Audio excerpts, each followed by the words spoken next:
Pasintabi po sa balitang ito sa Pulsa Video ang pag-torture sa ilang dayuhang nagtatrabaho sa isang scam hub sa Makati. 31 dayuhan ang nasagip ng salakayin ito ng mga otoridad.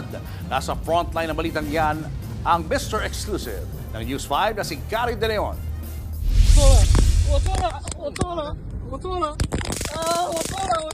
Paulit-ulit na kinuryente. Meron ding kinorner at binugbog ng walang kalaban-laban.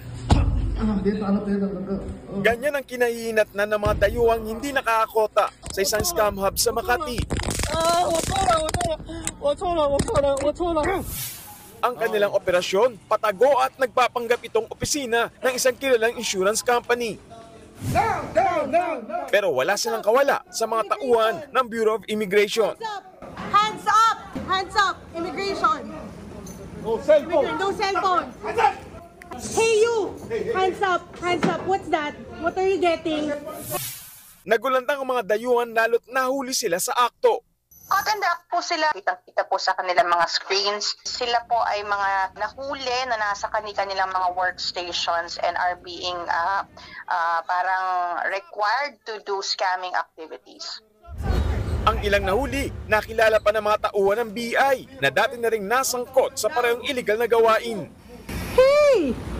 Why are you here? 31 dayuhan ang nasagip sa scam hub, karamihan mga Chinese. Kasalukuyan silang nasa kustodiya ng BI at posible silang ipa-deport. Inaalam na kung sino ang big boss sa naturang scam hub.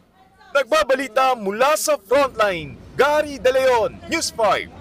Mga kapatid, Julius Babaw po. Iba na ang may alam at may pakialam sa panahon ngayon.